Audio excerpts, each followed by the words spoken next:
সামাল দিতে পারবেন না। এই হামলার সাথে বর্তমান স্বাস্থ্য উপদেষ্টা জাহাঙ্গীর সাহেব আমরা তার একটি অডিও ক্লিপ সম্প্রতি অনলাইনে ভাইরাল আছে। আমরা মনে করি এই অত্যাচারের সাথে তিনিও জড়িত। এই স্বাস্থ্য উপদেষ্টার পরে তিনি থাকার কোনো যোগ্যতা রাখেন না। আগে থেকে এই স্বাস্থ্য উপদেষ্টার পর থেকে পদত্যাগ করতে হবে। ধন্যবাদ। আমরা দেখেছি এই বিপ্লবের পরে কাজে আদেশের পরে সেনাপ্রধান একটি বক্তব্য দিয়েছিলেন। সেই বক্তব্য দিয়েছিলেন, তিনি বলেছিলেন আমরা আমি আপনাদের দায়িত্ব নিয়েছি। ধন্যবাদ।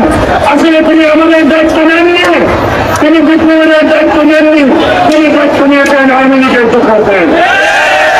কারণ তিনি ডিফাইন আওয়ামী লীগ চাচ্ছেন, তাহলে কি তিনি বিপ্লবীদের দায়িত্ব নিয়েছেন নাকি আওয়ামী লীগের দায়িত্ব নিয়েছেন? বন্ধুগণ, আপনারা জানেন যে এই দেশের এই কুখ্যাত সন্ত্রাসী খুনি হাসিনা এই দেশের 17টি বছর আমাদের উপরে অন্যায় অত্যাচার চালিয়েছে।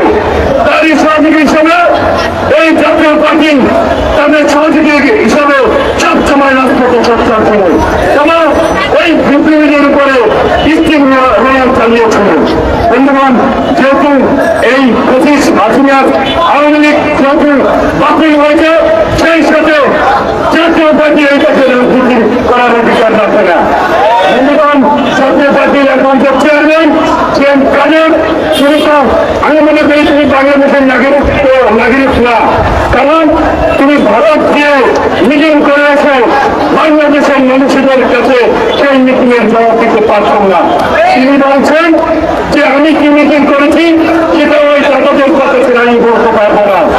এছাড়াই এটি বোঝা